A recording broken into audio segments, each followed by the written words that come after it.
नमस्कार, ताजा अपडेट के साथ मैं हूं आपके साथ अशोक वर्मा। आप देख रहे हैं टीवी 20 न्यूज। अपने अपने क्षेत्र की खबरें देखने के लिए बने रहिए मेरे साथ। अब शुरुआत करते हैं खबरों का सिलसिला। समाजवादी पार्टी के नेता, मुख्य सचेतक व सांसद सपा धर्मेंद्र यादव ने आज सदन में केंद्र सरकार द्वारा लाए गए संविधान में 129वें संशोधन के विरोध में बोलते हुए कहा कि अभी 2 दिन पहले संविधान को बचाने तथा संविधान की गौरवशाली परंपरा को निभाने की कस्में खाने में कोई कमी नहीं रखी, परंतु 2 दिन के बाद हमारे संविधान की मूल भावना संघीय ढांचे को खत्म करने के लिए केंद्र की भाजपा सरकार संविधान संशोधन बिल लेकर आई है और अपनी पार्टी व राष्ट्रीय अध्यक्ष माननीय अखिलेश यादव की ओर से कहना चाहता हूं कि यह संशोधन बिल क्षेत्रीय संस्कृति वेशभूषा के विरुद्ध है। हमारे संविधान निर्माता ने क्षेत्रीय मान्यता के दृष्टिगत रखते हुए संविधान के संघीय ढांचे का निर्माण किया था तथा राज्य का गठन संस्कृति, भाषा, परिस्थितियों व समय के हिसाब से किया। मुझे कहने में कोई संकोच नहीं है कि संविधान निर्माता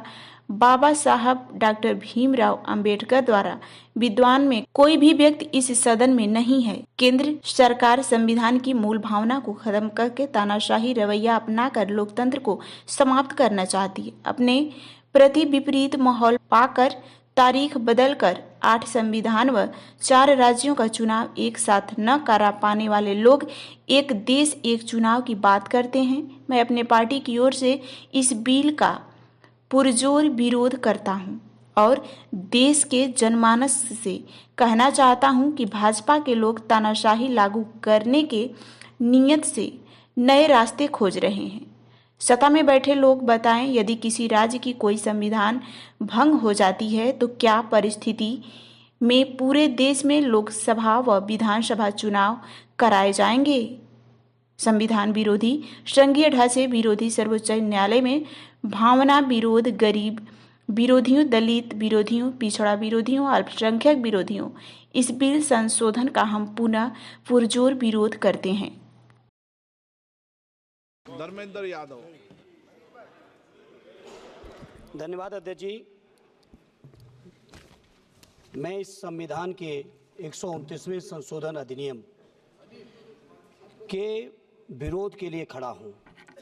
अध्यक्ष जी, मैं समझ नहीं पा रहा हूं, अभी 2 दिन पहले संविधान को बचाने की, संविधान की गौरवशाली परंपराएं की कस्में खाने में कोई कमी नहीं रखी।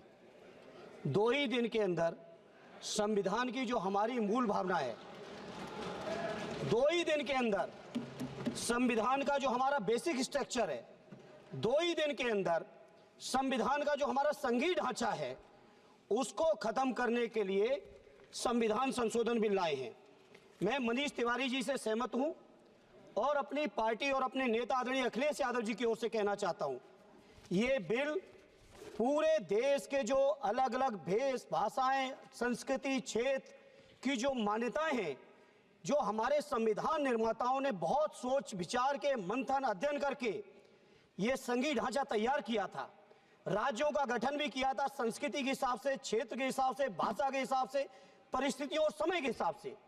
मैं नहीं समझता अध्यक्ष जी, मुझे कहने में कोई संकोच नहीं, उस समय के हमारे संविधान निर्माताओं से विद्वान, बाबा साहब भीमराव अंबेडकर से ज्यादा विद्वान इस सदन में अभी कोई नहीं बैठा, मुझे कहने में संकोच नहीं है। और ये संविधान की मूल भावना को खत्म करके कैसे तानाशाही के रास्ते निकाले जाएं, इसके अलावा कोई काम ही नहीं बचा है। आखिर मनीष तिवारी जी ने कहा, कई एक विधानसभा के चुनाव अगर कोई अविश्वास आता है, अगर बहुमत नहीं मिलता है, तो क्या पूरे देश का चुनाव कराओगे? पूरे देश का चुनाव कराओगे? और ये लोग एक देश, एक संविधान, एक चुनाव की बात करते हैं। जो लोग 8 विधानसभाएं भी एक साथ नहीं करा पाते हो, मौसम देख के तारीखें बदलते हो, वो लोग बात करते हैं एक देश एक चुनाव की। इसलिए अध्यक्ष जी, मैं अपनी पार्टी की ओर से, अपने नेता आदरणीय अखिलेश यादव जी की ओर से इस बिल का पुरजोर विरोध करता हूं और आपके माध्यम से देश के जनमानस से कहना चाहता हूं, ये भारतीय जनता पार्टी के लोग तानाशाही लाने के नित नए रास्ते लाते हैं। जो 8 विधानसभाओं का चुनाव एक साथ नहीं करा पाए, 4 राज्यों के चुनाव एक साथ नहीं करा पाए, वो पूरे देश की लोकसभा और सारे प्रांतों की विधानसभाएं एक साथ कराने की बात करते हैं। मैं पूछना चाहता हूं सरकार से, अगर एक प्रांत के अंदर सरकार गिरती है तो क्या पूरे देश की लोकसभा के चुनाव कराओगे? क्या अगर लोकसभा के चुनाव के चक्कर में उस प्रांत के लोग क्यों सफर करेंगे? अरे चर्चा कर लेना। अरे कुछ नहीं बचा है, कुछ नहीं बचा है आपके पास। अध्यक्ष जी, सदन को थोड़ा सा सिस्टम मिलाएं। अध्यक्ष जी, आपसे अनुरोध है, आपके माध्यम से सरकार से अनुरोध है, जनता ने बड़ी उम्मीदों के साथ हम सबको भेजा है और हम सब लोगों की जिम्मेदारी है ये संविधान विरोधी, संघीय ढांचे विरोधी, बेसिक स्ट्रक्चर विरोधी कई केसों की चर्चा की मनीष तिवारी जी ने, मैं उनके साथ जोड़ते हुए माननीय सर्वोच्च न्यायालय की भावनाओं के विरोधी, गरीब विरोधी, दलित विरोधी, पिछड़ा विरोधी, मुसलमान विरोधी इस नीयत को वापस लो। ये अध्यक्ष जी आपके माध्यम से मेरी आपसे प्रार्थना है। बहुत बहुत धन्यवाद।